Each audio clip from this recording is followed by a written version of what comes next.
Je repars avec l'idée que si on veut, on est à 2 ans des élections, que si on veut dialoguer d'abord avec le SCOT, qui est déjà pratiquement verrouillé, et que nous on veut rajouter du malthusianisme parce que on veut ralentir, voilà, toutes les valeurs qu'on a dit, il faut comprendre ces paradoxes.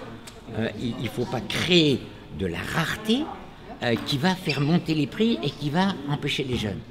Je suis venu participer à cette première agora du futur Narbonnat parce que je m'intéresse à l'avenir du territoire ici. Je suis habitant et je me dis qu'il faut regarder comment le vivre ensemble, comment on peut mieux vivre ensemble en respectant chacun dans ses logiques, dans ses besoins, dans ses contradictions. Moi j'en ai aussi.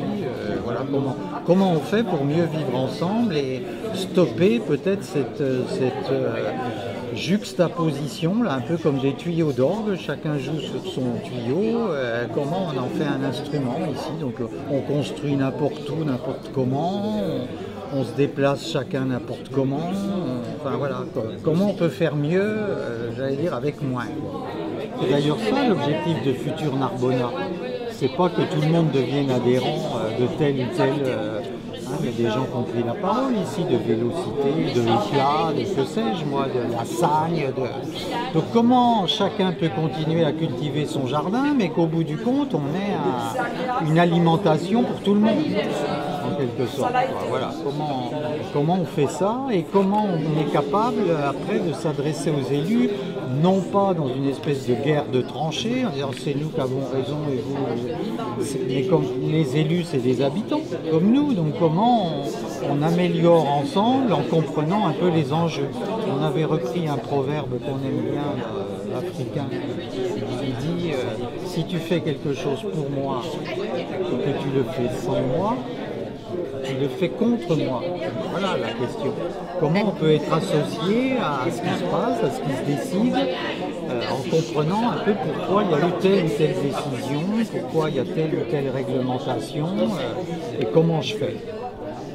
Mon objectif d'être ici, c'est tout simplement parce que je recherche des solutions, des idées, la manière de mettre au quotidien mes convictions. Alors, mes convictions, c'est tout simplement qu'il faut réagir par rapport à la manière dont aujourd'hui nous vivons, dont aujourd'hui nous consommons excessivement, donc aujourd'hui nous gaspillons tout.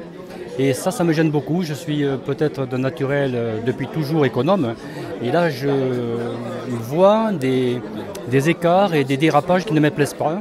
Bon, voilà. Donc je voulais trouver un local et des idées et éventuellement exprimer les miennes et les partager, quoi, tout simplement. Alors déjà, j'étais là en tant qu'observateur, non pas en tant que participant. J'ai été étonné d'avoir quelque chose à dire parce qu'a priori, je ne pensais pas avoir. Déjà, j'ai trouvé que l'atelier était libre, c'est-à-dire que chacun a pu s'exprimer, a pu dire des choses. On a bien senti des sensibilités très différentes.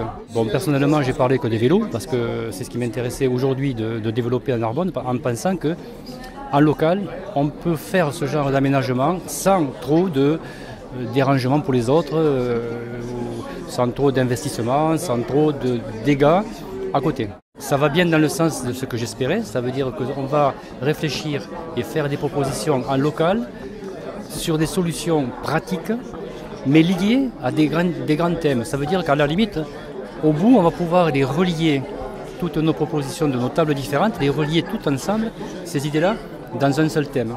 Et ça m'intéresse bien parce que des besoins éparpillés, tout le monde peut en lister beaucoup, mais ensuite arriver à faire une synthèse et arriver à avoir une démarche cohérente de cohésion, justement, c'est beaucoup plus difficile. Donc en se limitant aux 5 thèmes, ça me convient bien.